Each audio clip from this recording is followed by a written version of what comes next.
Olá, vamos dar início à nossa palestra com o tema Ensino de Física para alunos com transtorno do espectro autista, recursos adaptados para a educação básica, ministrado por mim, Milena Pinheiro Barbosa, mestranda no Mestrado Nacional Profissional em Ensino de Física na Universidade Federal do Pará, Polo 37. Então, a priori, a gente vai falar sobre dois conceitos muito importantes para a educação, que são os conceitos de educação especial e educação inclusiva. Partindo da educação especial, ela ocupa-se do atendimento e da educação de pessoas com deficiência e transtornos globais do desenvolvimento. Então, ela é organizada para atender especificamente alunos com determinadas necessidades especiais. E existe uma rede de profissionais por detrás da educação especial, que são os professores, os pedagogos, os psicopedagogos, os neuropsicopedagogos, os terapeutas. Então, existem vários profissionais justamente para garantir com que esses alunos que apresentam essas necessidades possam ter uma educação mais significativa, mais adaptada, onde há um estímulo para que esse ensino seja mesmo eficiente no que tange à educação desses alunos. Enquanto que a educação inclusiva, ela é o processo que se amplia a participação de todos os estudantes no estabelecimento de ensino.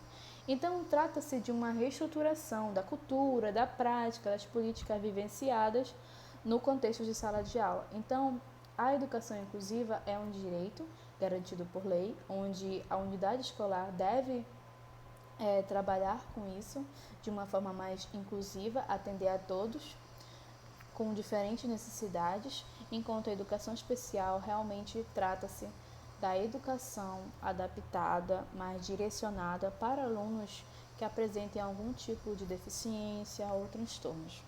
É mais ou menos isso. Então, outro ponto importante para a discussão na nossa palestra de hoje é entender como a aprendizagem acontece. Então, eu coloquei aqui para vocês pequenos tópicos de como a gente consegue, como ser, aprender no nosso dia a dia. Então, através de experiências vivenciadas, através da interação que ocorre do meio onde estamos inseridos, através também de estímulos sensoriais e, lógico, através de metodologias pedagógicas, que normalmente são tratadas no contexto escolar. Então, para a gente falar sobre o assunto de hoje, que tem o foco o meu aluno com transtorno do espectro autista, eu devo compreender do que se trata esse transtorno.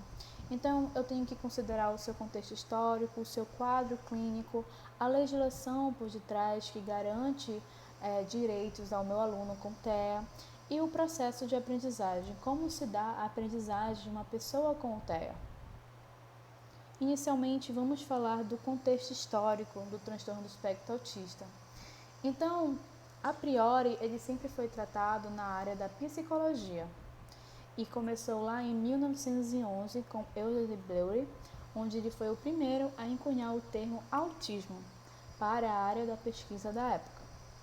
Logo mais, temos em 1943 Leo Kanner, que durante os seus estudos com crianças notou comportamentos atípicos e logo ele buscou mais informações sobre, mas normalmente elas apresentavam esses tipos de comportamentos nas áreas da comunicação, da interação social e apresentavam movimentos estereotipados, que foi o que chamou mais a sua atenção. Em 1944, com Asperger, ele já observou outros comportamentos nessas crianças, onde ele viu que havia uma pobreza na comunicação não verbal, habilidades intelectuais próximas da normalidade e tendências de intelectualizar as emoções. Essas foram as características observadas por Asperger. E com o passar do tempo, através de vários desenvolvimentos na área da psicologia e tudo mais, através do manual diagnóstico 1, 2, 3, 4 e 5, isso fosse com que fosse mais maturado os conceitos. Então, buscou-se mais, pesquisar mais, observar mais crianças e tudo mais que apresentavam essas especificidades. Então, só através dos manuais de diagnóstico que passou-se a considerar o termo transtorno do espectro autista. adotando como critério a doação de uma díase de sintomas, onde há predominância nos déficits sociais e de comunicação e comportamentos repetitivos e restritivos. Então eu trago para vocês os 3 níveis de TEA, né, de autismo, onde eu tenho o nível 1, que é o nível leve, exigindo apoio. O nível 2, que é o moderado, exigindo apoio substancial. E o nível 3, que é o mais severo, exigindo apoio muito substancial. Então, eu como professor devo entender um pouco mais sobre o transtorno do espectro autista e os seus níveis, para justamente buscar ferramentas, métodos para trabalhar e atender às necessidades do meu aluno. Vamos discutir um pouco mais sobre os conceitos do TEA. Então, através do DSM-5, o TEA se caracteriza por ser um transtorno do neurodesenvolvimento, marcado por déficit em 2 áreas de acordo com o DSM, que são os déficits persistentes na comunicação social e na interação social em múltiplos contextos, déficits na reciprocidade socioemocional, nos comportamentos comunicativos não verbais usados para a interação social, déficit para desenvolver, manter e compreender relacionamentos ou dificuldades para se ajustar a comportamentos, se adequar a contextos sociais diversos. É a forma como ele se expressa com o meio, com as pessoas que ele convive. O segundo ponto é os padrões restritivos e repetitivos. Então, isso envolve as atividades de interesses, os hiperfocos. Então, isso tem a ver com movimentos motores, uso de objetos ou falas estereotipados ou repetitivos, a adesão inflexível à rotina ou padrões ritualizados de comportamento verbal ou não verbal. Então, é a forma como ele se expressa, como ele vai se expressar para o meio, para o mundo. Por isso que esse transtorno é marcado por essa questão. Como ele consegue se desenvolver no contexto social, se ele tem essas especificidades, entendeu? Ele apresenta esses comportamentos. Então, isso que eu tenho que ter em mente, que são as 2 formas de analisar o meu aluno autista. Ter em mente que realmente o meio influencia muito na sua aprendizagem, no seu desenvolvimento. Então, esse que é o ponto principal aqui a ser discutido. Então, vamos conversar sobre as políticas afirmativas para a inclusão do TEA na educação básica. O que eu tenho de políticas que realmente me dê suporte para que o meu aluno autista ele faça parte da educação básica. Então, a priori, a gente dialoga sobre o nosso primeiro ponto, que é a nossa Constituição Federal de 1988, no meu artigo 205, onde ela define que a educação ela é um direito de todos e garante o pleno desenvolvimento da pessoa no exercício da cidadania e da qualificação para o trabalho. Então, esse é o meu primeiro ponto a ser discutido aqui, que já existem políticas afirmativas para a inclusão, desde 1988.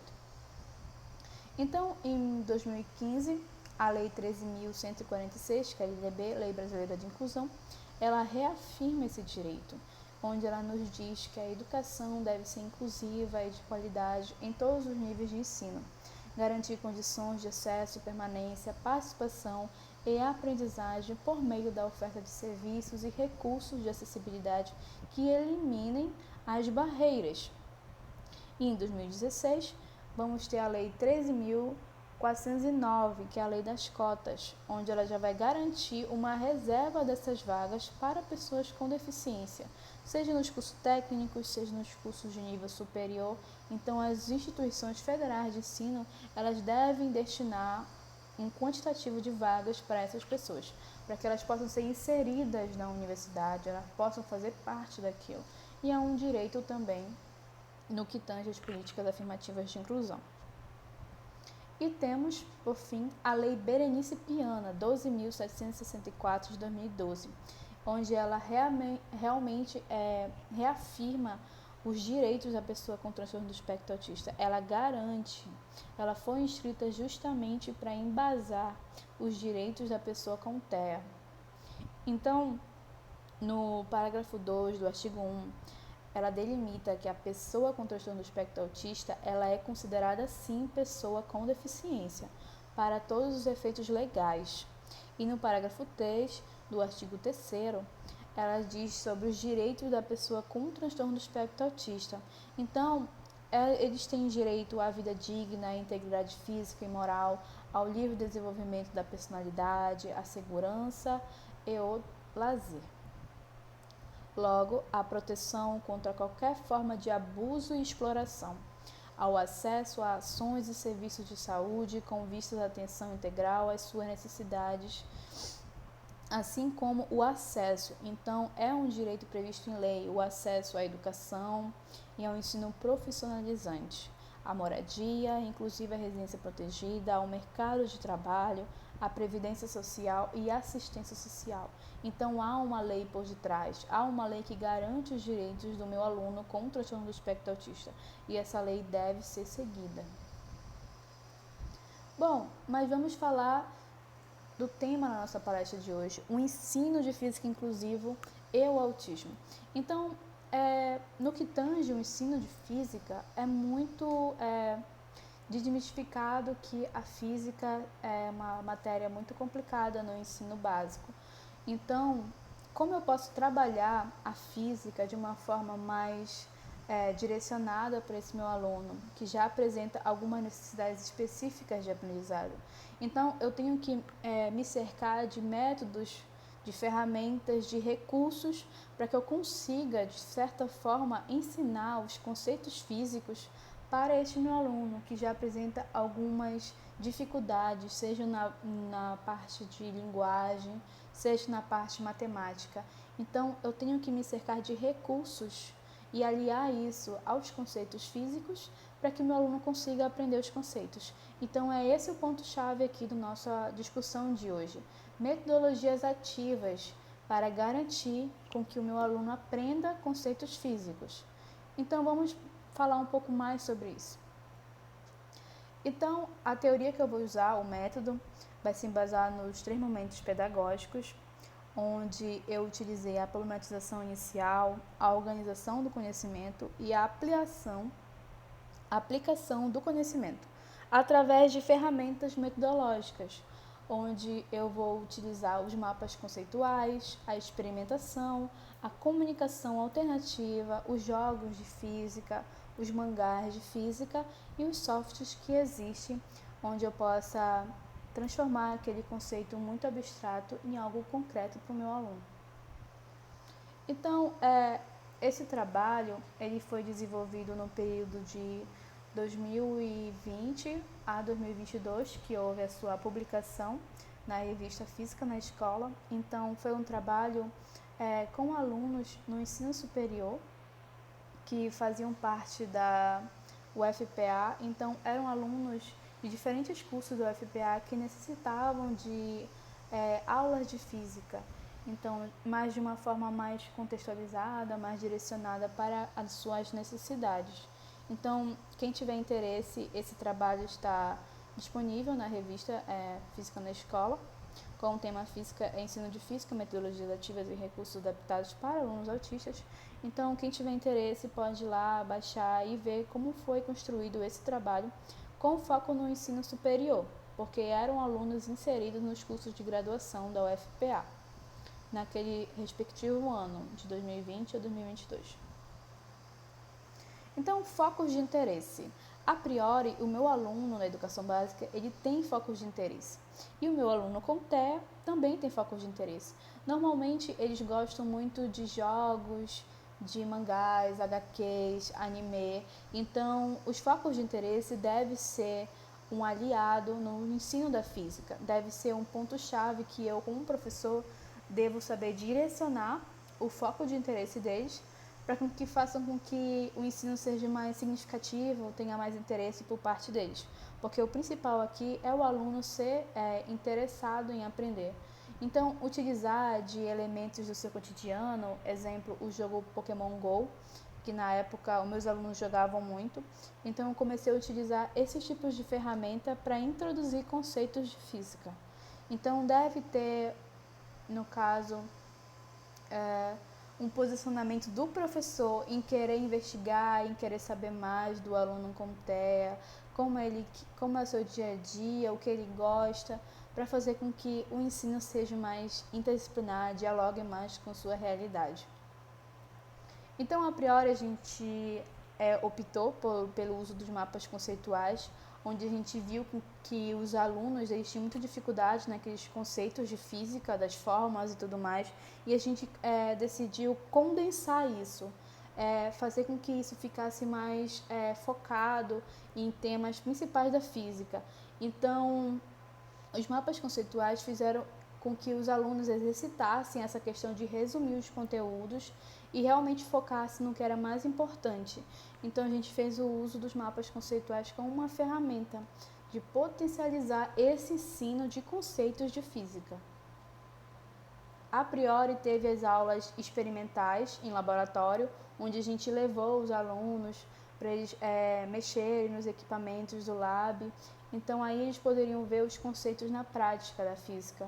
Então, a gente dava o suporte na sala de aula para eles e tudo mais, explicava o conteúdo de forma direcionada, dialogada, e depois a gente ia para o laboratório e apresentava os conceitos já com os equipamentos. Então, vocês podem observar a interação dos alunos com os equipamentos de física, passando por todos os tópicos da física básica, seja mecânica, seja eletrodinâmica, seja termodinâmica. Então, todos os tópicos da física básica foi tratado tanto de uma maneira conceitual como uma maneira experimental. Terceiro, a gente usou os mangás de física, que é um material já no mercado, que são livros do Hideo Nite e da Keita Tanchizu. Então, são materiais que já existem no mercado e a gente atrelou isso ao ensino dos alunos autistas. Por quê? Porque é um universo que eles estavam habituados. Então, tanto anime, como mangás, como jogos, fazem parte dessa cultura. Então, a gente se utilizou desse material justamente para atrelar os conceitos abstratos da física ao concreto. Então, temos mangás de física tanto da mecânica clássica, como da eletricidade, como a dinâmica dos fluidos, como a relatividade.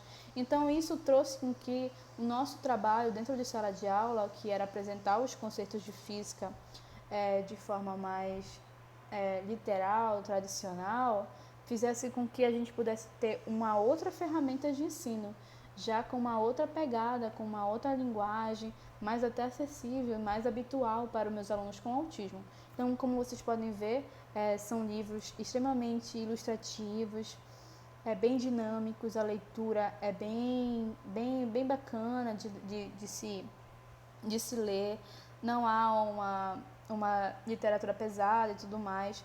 É uma linguagem acessível para os alunos, isso fez com que fosse tão satisfatório a leitura por parte deles. E é uma linguagem, né, é uma ferramenta extra que o professor pode usar para o ensino de física. Então, é algo até que muitos não faziam uso, mas existe, está no mercado. É acessível a todos os professores. E terceiro e quarto, né, a gente utilizou os softwares de física, tanto o FET como o Física na Escola VASCAC, né? Então, a gente dava a nossa aula e com o apoio do software a gente apresentava alguns conceitos para os alunos também. Isso fez total diferença no dia a dia das aulas de física, com que eles buscaram mais ferramentas digitais e tudo mais. E é algo muito visual. Então, o autista, ele realmente, a questão visual é importantíssimo para ele. Então, se você apresentar ferramentas que mexem com que a questão visual, vai fazer com que ele consiga compreender melhor o conteúdo. E você vai sentir isso do aluno também. Vai sentir isso, que eles conseguem muito bem assimilar melhor o conteúdo quando eles visualizam, quando não fica só restrito à lousa, mas sim a gente traz junto uma ferramenta, e uma ferramenta digital muito eficaz. E os jogos de física? Então, como eu falei para vocês, saber o hiperfoco do meu aluno, o que chama a atenção dele, faz toda a diferença no trabalho. Então, a gente se propôs a fazer jogos de física para os meus alunos, porque eles gostavam muito de jogos. Então, a gente trouxe temáticas, tanto o jogo de tabuleiro, que era algo recorrente nas suas aulas e tudo mais, como o jogo Pokéfísica, que foi inspirado nos Pokémons.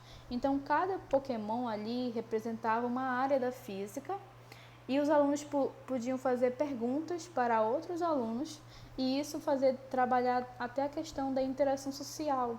Então a gente trabalhou a interação social, os comportamentos no meio social.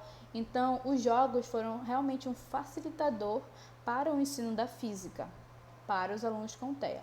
Então cada Pokémon e de cada elemento a gente conseguiu trabalhar temas como mecânica, como eletricidade, como termodinâmica, como hidrostática, hidrodinâmica. Então a gente fez o uso dessa ferramenta justamente para fazer com que uma ligação entre o hiperfoco dos alunos, que na época era o jogo Pokémon GO, e os temas da física, que eles tinham maior dificuldade. Então a gente conseguiu aliar o útil ao agradável. Então a proposta dos jogos de física é uma excelente ferramenta para o ensino, porque justamente dialoga as áreas de interesse dos alunos com a realidade dentro de sala de aula, os assuntos de física. Então aqui temos as fotos dos alunos interagindo com os jogos. Então essa questão deles interagirem entre si não era algo frequente, então a gente se propôs realmente a produzir os jogos, a fazer com que eles dialogassem, interagissem, fizessem vínculos afetivos, tanto com os alunos como com os professores também de física. Então isso fez com que aumentasse a sua questão também, né? Aumentasse a forma como eles se mostram, como eles se apresentam como um todo. Então, a gente tem os resultados dessas pesquisas, que são as notas dos alunos nos cursos de graduação da UFPA. Então, a gente tem um pequeno exemplo, que antes da pesquisa, em 2018, existiam muitos conceitos insuficientes, que para nós aqui na UFPA é notas baixas. Então, ao longo que a pesquisa foi se desenvolvendo, ao longo que as atividades foram sendo realizadas nesse contexto de educação, eles obtiveram uma melhora nos seus conceitos, eles conseguiram tirar notas excelentes em física, conceitos bons, regulares, excelente. Então, assim, a gente viu com que as metodologias que a gente empregou dentro de sala de aula e fora dela fez total diferença no contexto escolar desses alunos. Então, eram alunos que tinham muita dificuldade nas matérias básicas, porque existiam alunos de engenharia, de biotecnologia, que as matérias de física, de forma geral, eram ministradas de forma muito pesadas, muito árduas. Então, a forma com que a gente trouxe os conceitos de física para eles, no contraturno das aulas, fez total diferença com que eles conseguissem acompanhar aquele conteúdo de física e entendessem tanto as fórmulas como os conceitos, que na maioria das vezes se mostram muito abstratos para o meu aluno com TEA, né? Então, como vocês podem observar nos gráficos, houve uma melhora significativa dos conceitos dos alunos e muitos obtiveram a sua aprovação. E hoje é com muita felicidade que eu vejo a maioria dos meus alunos que eu trabalhei, né, formados em seus cursos, felizes já no mestrado, já nas suas especializações. Então, mostrando a importância de um ensino mais interdisciplinar, mais adaptado, realmente voltado para o meu aluno com necessidades educacionais específicas. Então, as considerações desse trabalho. Então, houve uma aprendizagem mais significativa para o meu aluno. O rendimento nas disciplinas se mostrou excelente. Isso fez com que a permanência desse aluno com TEA no ensino superior existisse, porque a maioria abandonava os cursos quando ele presenciava dificuldades nessas disciplinas base, né? Que era Física 1, Física 2, Física 3. Então, houve a permanência e o bom andamento nas disciplinas. Então, considerar as comorbidades nos autistas também é importante.